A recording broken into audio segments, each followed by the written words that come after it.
বিরতির মধ্যেই আবারও বোমাবর্ষণ, আবারও শতাধিক মানুষের মৃত্যু, যাদের বেশিরভাগই নারী ও শিশু।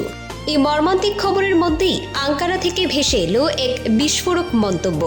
তুরস্কের প্রেসিডেন্ট রিসেপ তাইয়েপ এরদোয়ান সরাসরি জার্মানিকে অভিযুক্ত করে বলেছেন, গাজায় চলতে থাকা গণহত্যা এবং ইচ্ছাকৃতভাবে তৈরি করা দুর্ভিক্ষ বন্ধ করতে সাহায্য করুন।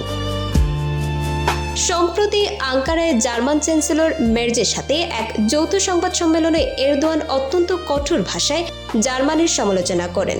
তিনি প্রশ্ন তুলেন, জার্মানি কিভাবে গাজার এই ভয়াবহ মানবিক সংকটকে উপেক্ষা করে যাচ্ছে। তিনি বলেন, ইসরায়েলের কাছে পারমাণবিক এবং অত্যাধুনিক অস্ত্র আছে, যা দিয়ে তারা গাজাকে ভয় দেখাচ্ছে, কিন্তু হামাসের কাছে এমন কোনো অস্ত্র নেই, তাই এই লড়াই একেবারেই অসম।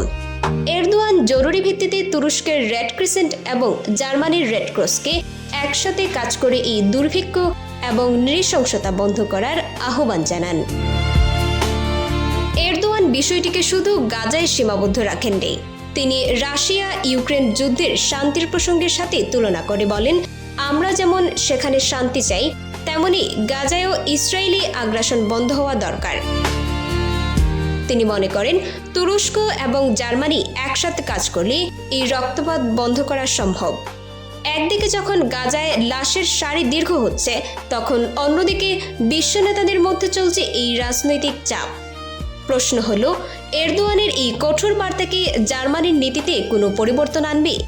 অসহায় ফিলিস্তিনিদের জন্য কি আদৌ কোনো আশার আলো দেখা যাবে?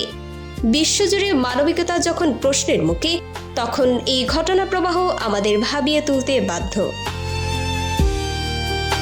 এই ধরনের গুরুত্বপূর্ণ আপডেট পেতে আমাদের সঙ্গে থাকুন।